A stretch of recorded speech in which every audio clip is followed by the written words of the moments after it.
Yo, what's up, everybody? Yo, this is Mike B from Post Magazine. Yo, right now we are in North Beach, Asbury Park at the Wonder Bar.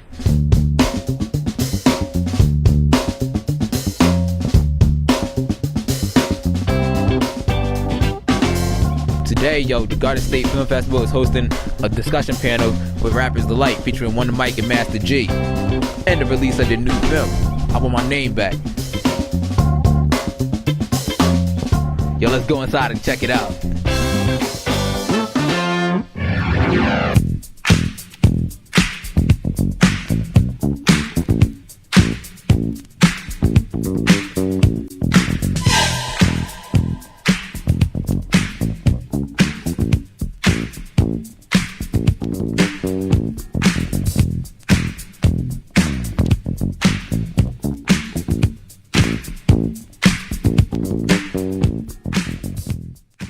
We recorded the song in August.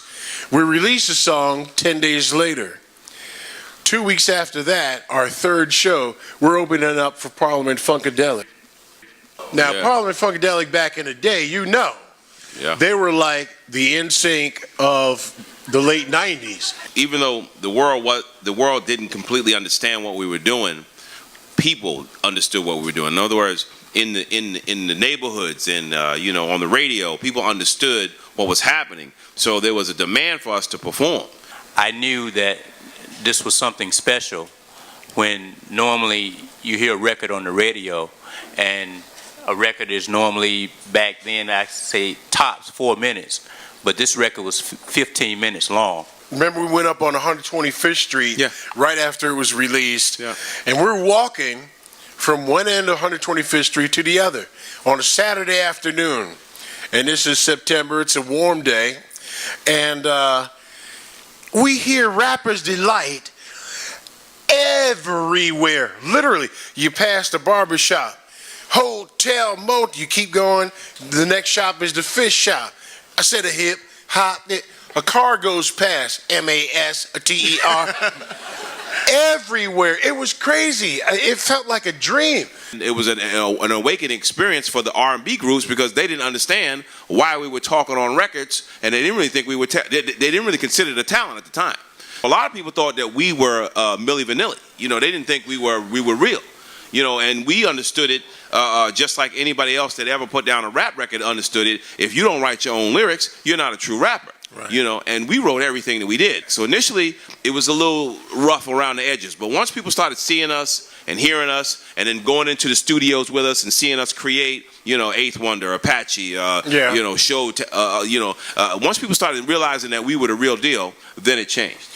We made the genre famous by being at the right place at the right time, putting down what people wanted to hear, chicken tastes like wood, M-A-S-T-E-R, boom, boom, boom, and putting up with R&B artists that didn't respect us at first. They weren't like, oh, these guys, they ain't singing a song, they just talking. Right. So we had to show and prove. And we put up with all this nonsense, and when people started seeing that hip-hop could move the crowd, and generate cash, large sums of cash, we kicked the damn door open for hip hop. And everyone else started, okay, well, let's sign him. So we put up with a lot to open the doors so that everybody could sit down at the table and eat. It took for cats like us to get robbed for cats today to get paid. And that is so true. You hear on TV or you read in a magazine about the Sugar Hill story, and it's always different. Every story you read is always different. It's always somebody telling a little bit of the truth, and a whole lot of the lie. A lot of the lie, or they're adding something to it. It's never right. So we're setting the record straight. The name of the doc is I Want My Name Back. It's a microcosm of what a major portion of the world's population is going through. People have lost jobs, so they want their jobs back. Yep. They've lost their homes. Yep. They want their house back.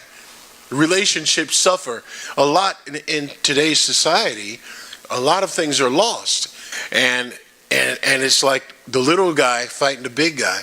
It's Guy and myself against our former record company. When you create something, when you write a book, when you draw a picture, when you something that comes from you, your ideals and your thoughts, and you're as fortunate as we have been for millions of people to get it. You know, when you do something and like a couple of people get it, it's cool. Like when you tell a joke and somebody laughs, it's like it's cool. But when you tell a joke and the whole world is laughing, it's like, wow. And then you work to share that with people who are supposed to have your back. You say, okay, well, I'm going to tell this joke, and then we're going to take this joke, and we're going to put it all on the internet, let's say, you know. And now you explain to me that you can be compensated for that. So now I'm trusting and believing in you, and I'm going to give you my all. So now I'm going to teach you, I'm going to tell you one joke, and now I'm going to create one painting. I'm going to do as many as I possibly can. And now we're going along, and everything's supposed to be cool, fancy, fantastic. And then one day you wake up, and you realize that it's nothing, that what's been going on has been a straight lie. It's been a complete lie. And then when you confront people about it and say, okay, well, look, you got one in, but now let's make it right. They tell you, no, you're not entitled. As a matter of fact, not only you're not entitled, you don't even own it. You don't even own what you created. Right. And you own me too. It's an entertaining look at what happened to us, but it's also a tale of watch out how you handle your business. You sign up with these companies and you sell your $12, $14 CD, and you make like literally 27 cents off of it. Come on, stop. So yeah, the record company. Come on, the give me a record break. No, You didn't write nothing. Right to 'em. You didn't record anything. Uh-oh. None of this is from your creativity and your imagination. And you go and I'm gonna make 27 cents and be happy and come in the office like some damn field hand with my hat in my hand. Thank you, sir. No.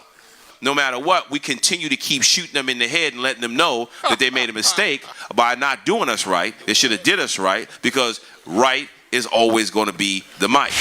What's up, everybody? This is Mike B from Post Magazine, and right now I'm with Rappers Delight, and today I'm gonna do a little bit of an interview with them.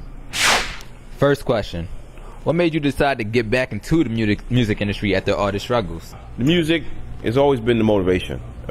Even though I wasn't actively involved in music, I was always a part of music. Music is my everything. Music is universal language, first of all. It just is. I don't know how to do anything else. It's really the love of music.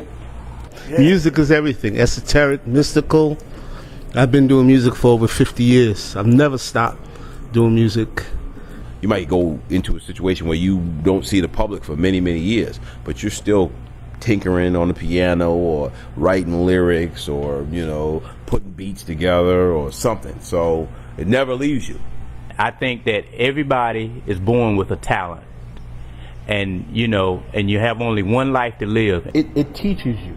You know, you have to stay in it. And I mean, it's life lessons, but the music has been the music for me always. It never stops.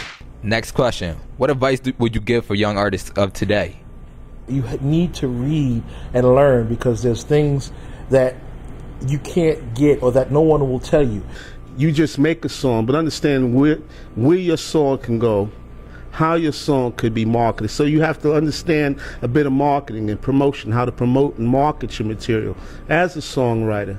If you're a young person and you're striving to be the best, and you want to get into the entertainment business, you don't just strive to be an artist. Be an executive. Be an A&R person, or strive to own your own label. Surround yourself with a very confident team, lawyer, promoter, management that has good sound advice for you. Understand the business of publishing. Everyone wants to be an artist. Sure, you know, being an artist, you get the star, the glitter, the glamour and stuff like that. But at the end of the day, the record labels the owner of the label, they're the ones who are really making the money. You go to a place, you learn it, you learn your business, you learn what it takes to make a record, how to get it out there, how to distribute it. Once you got that in your hand, you can do anything. All you need is the talent. I want to give thanks to all y'all to come today. Rappers Delight featuring Wonder Mike and Master G. George Bush is my nickname. AKA George Bush.